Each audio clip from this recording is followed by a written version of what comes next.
শুভ দিন দর্শকবৃন্দ। আজ আমরা কথা বলছি ট্রান্সফরমার রক্ষণাবেক্ষণ নিয়ে। প্রথমেই নিরাপত্তা, লাইন আইসোলেট, লোকআউট ট্যাগ আউট করুন, ভোল্টেজ ভেরিফাই করে নিন, তারপর কাজ শুরু করুন। এখন চেকলিস্ট। ১. গ্রাউন্ডিং। মেন গ্রাউন্ডিং তার ঠিকমতো বডির সঙ্গে সংযুক্ত কিনা দেখুন। জয়েন্টে গরমের চিহ্ন, পুড়ে যাওয়া বা মরিচা আছে কিনা খেয়াল করুন। গ্রাউন্ড রেজিস্ট্যান্স নিয়মিত মাপুন। মান বাড়লে গ্রাউন্ডিং রিফিক্স করুন। ২. Body grounding.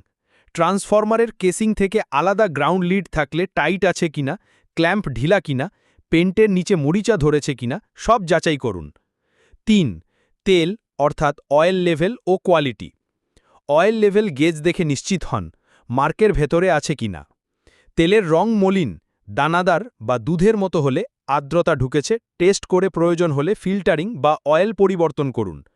কোনো লিকেজ আছে কিনা, গাস্কেট ও ভালভোর চারপাশে তেল জমেছে কিনা দেখুন। ৪. বুশিং।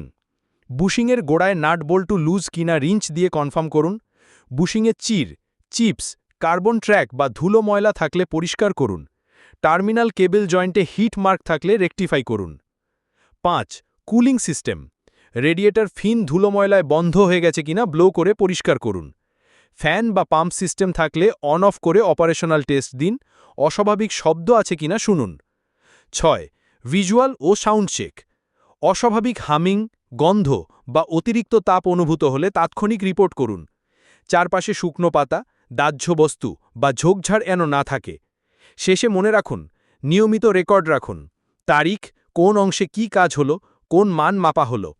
সঠিক রক্ষণাবেক্ষণ ট্রান্সফরমারের আয়ু বাড়ায়, ব্রেকডাউন কমায় আর গ্রাহকের নিরবিচ্ছিন্ন বিদ্যুৎ নিশ্চিত করে।